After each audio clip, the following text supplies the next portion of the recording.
Hi, everyone. Thanks for joining me today on the Divine Messages podcast. My name is Karina, and I am a psychic medium out of Calgary, Alberta. Some of my inspirations for podcast episodes come from posts and sayings that really hit home for me. I did a whole episode that was all about boundaries, but I was guided to do another one about how some people just aren't meant to stay in our lives, and that once we place a boundary with someone, if they don't accept the boundary, it may mean that it is time to move on without them. A boundary is set in place to let someone know what you will and won't accept for your life. It wasn't until early last year that I started to really notice how I was allowing certain people to walk all over me. I've always been a people pleaser. Most trauma survivors are people pleasers. We can't help it. We're afraid of everyone and everything around us, so we try to keep everyone happy at all times. But when you finally see that it isn't healthy and how important it is to stand up for yourself, people will fall away. I've talked about this many times in a few episodes, I'm sure. I've discussed how when you open up spiritually, you lose many people. You start to vibrate at a different frequency, and if you aren't a match, the inevitable will happen. But what also happens along this journey of life, and will most likely happen until the day we leave the earth, is that people will fall away again and again and again. And sometimes we learn the lesson from them, and other times we may not. And when we don't, another person who is so similar will come into our lives again until we finally get it. So think about that for a second. If you keep finding yourself in relationships with a toxic partner or friend, you aren't learning the lesson. You've got to ask yourself, why do you keep attracting the same kind of people into your life? Are you letting them walk all over you? The lesson may be as simple as just speaking your mind and setting very clear boundaries finally. So the post that I saw that inspired this episode says, I think when you're transitioning from being a people pleaser into someone with more boundaries can feel so weird. It's hard to tell if you're being mean or if you're actually just respecting your own feelings because you're so used to putting other people's feelings first. And boy, did this ever hit me. It really did feel weird putting up boundaries with those that needed them last year. And from there, I have continued to do so in every relationship in my life. And let me tell you, it is completely life-changing. I had allowed a couple of very close people to treat me poorly. And no, not all the time. And that's the tricky part. Just like a toxic romantic relationship, I had allowed toxic friendships. So the problem was that it wasn't bad all the time. And that's what made me overlook the bad parts. In one particular relationship, I had allowed someone to snap on me when they were going through a hard time. And they did this more than once. I never spoke up and told them that treating me that way was unacceptable. I just took it. The people pleaser in me tried to justify their actions by convincing myself that they were just going through a hard time and that they didn't really mean it. But how many times is too many? In that one relationship, that person had really overstepped a boundary with me, and the old me would have not said a word. But this time, I got so upset that I finally spoke my mind. I had told them that the boundary had been crossed, and instead of being apologetic and genuine, they completely turned things around on me and tried to find blame in me for something that they did. A narcissistic move called gaslighting? Yes indeed. I didn't even know what gaslighting meant until a friend brought that to my awareness last year. And for those of you that don't know, let me read this to you. Gaslighting is a form of psychological abuse or manipulation in which the abuser attempts to sow self-doubt and confusion into their victim's mind. Typically, gaslighters are seeking to gain power and control over the other person by distorting reality and forcing them to question their own judgment and intuition. So someone who resorts to gaslighting may sound something like this when confronted for their own behavior. Can you hear yourself? You're always twisting things. I never said that. Stop acting so crazy. There you go again, overreacting. You are so sensitive, you need help. That never happened. You're imagining things. You are so dramatic, I didn't mean it like that, and you know that.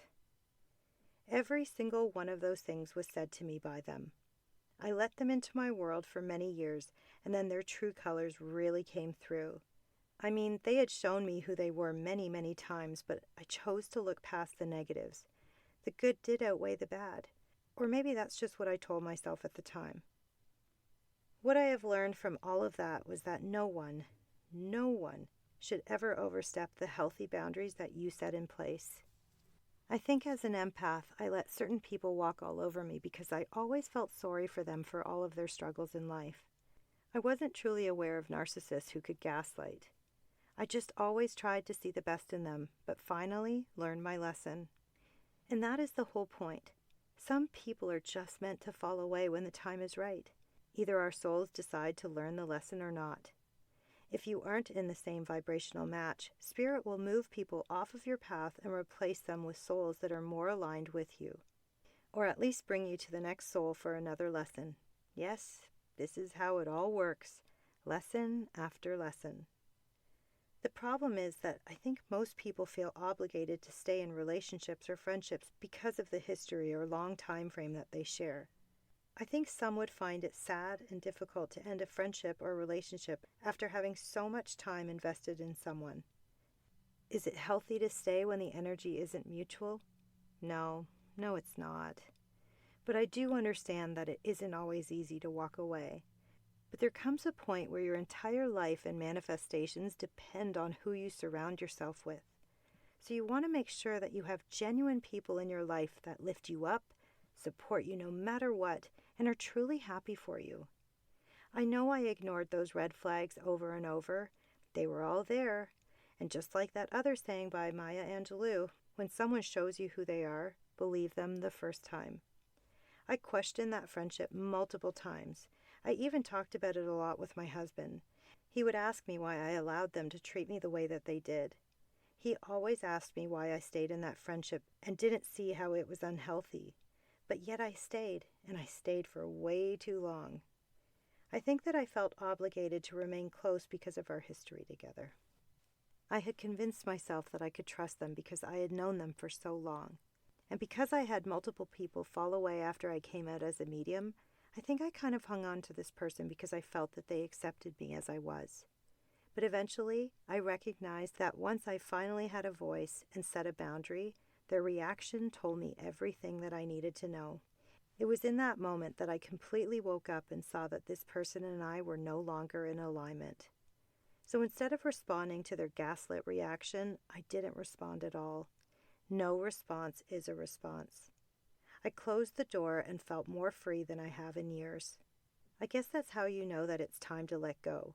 When you don't feel upset or sad about a relationship ending, the lesson has been learned. Now, if there is grief or sadness about it, perhaps the lesson wasn't quite learned, and you may encounter another relationship that is similar in the future that you will go through again until it is fully learned. And yes, this isn't always easy, but this is life, and these lessons are needed in order for our souls to grow and evolve. And I'll say it again, not everyone is meant to stay on your journey with you. People, and yes, including family, will come in and out of your life until the day that you are no longer here in the physical world. But there may be a few gems that are soul family that you will meet, and they will make you feel as if you are beaming from the inside out. I know this because I have this. I've been blessed with some amazing students and clients that have become like sisters to me, and for that I will be forever grateful. So I want to leave you all with this today. I did this episode to bring some light to those who may be in a relationship, friendship, or even struggling with a particular family member. Never be afraid to speak your truth. The only people who get upset when you set boundaries are the ones who benefited from you having none. It is okay to let people go and move on without them. Again, not everyone is meant to stay. I want to thank you all so much for joining me today on the Divine Messages podcast, and I will talk to you all next time. If you would like to book a reading with me, I can be reached at www.divinemessages.ca or on Instagram at divinemessages333 or at the Divine Messages podcast. Please bear in mind that the perspectives and opinions represented in this podcast are based solely on the Divine Messages interpretations. We can in no way be held responsible for the actions of our followers.